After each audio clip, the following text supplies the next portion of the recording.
رجب المرجب سے لے کر رمضان المبارک تک مسلسل 3 مہینوں میں 3 بڑی راتیں اللہ تبارک و تعالیٰ نے مومنوں کے لیے مختص کی ہیں۔ پہلی رات معراج کی رات ہے، دوسری برات کی رات ہے، شب برات جسے کہتے ہیں، اور تیسری سب سے بڑی رات ہے قدر کی، یعنی لیلۃ القدر، شب قدر۔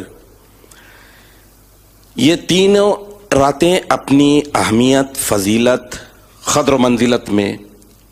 ایک دوسرے سے الگ الگ ہیں۔ معراج شریف میں کائنات کا ایک بہت بڑا واقعہ، بہت بڑا معجزہ رونما ہوا۔ اس ایک معجزے میں ہی اللہ تعالیٰ نے کئی معجزوں کو ظاہر فرمایا۔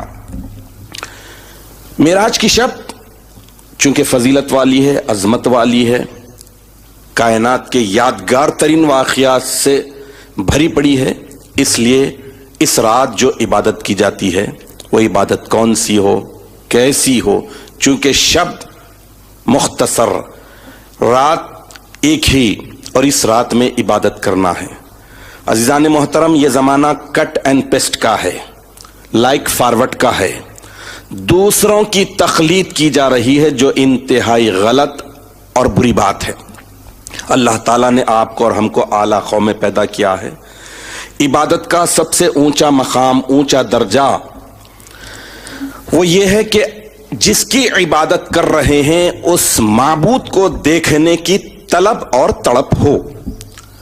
معبود کے شایان شان عبادت ہو، اور عبادت میں اولین شرط ہے ادب۔ تو اس بات کو ملحوظ رکھتے ہوئے آج آپ کے سامنے معراج کی شب میں عبادت کیسی ہونی چاہیے،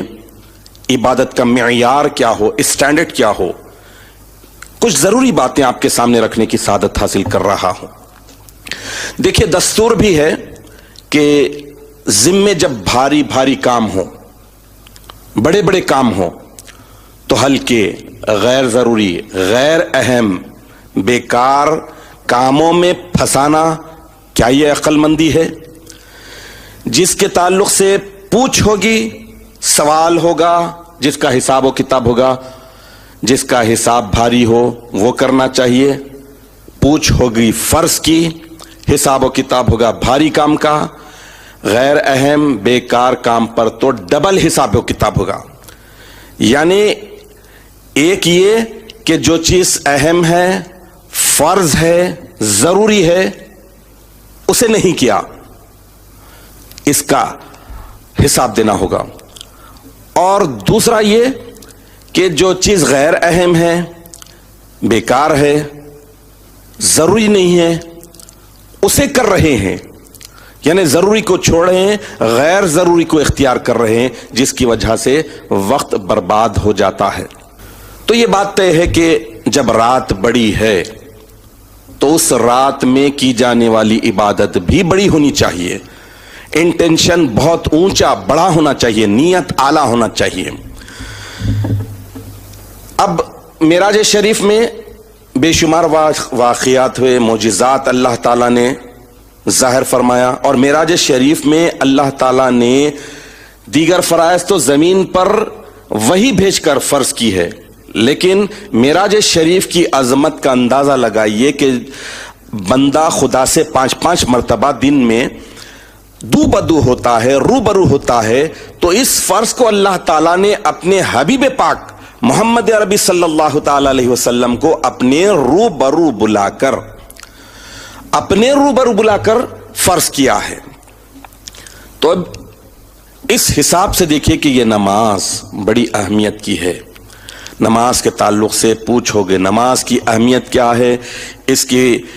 فضیلت کیا ہے، یہ کتنا بڑا بھاری کام ہے، اور اس کے تعلق سے کیسے پوچھا جائے گا، کیسے حساب لیا جائے گا، میں آپ کے سامنے ابو داؤد، ترمذی اور نسائی شریف میں درج سیدنا ابو ہریرہ رضی اللہ تعالی عنہ سے مروی حدیث شریف رکھنے کی سعادت حاصل کروں گا۔ حضرت ابو ہریرہ رضی اللہ تعالی عنہ فرماتے ہیں کہ سمعت رسول اللہ صلی اللہ تعالی علیہ وسلم یقول ان اول ما يحاسب به العبد یوم القیامت من عمله صلاته،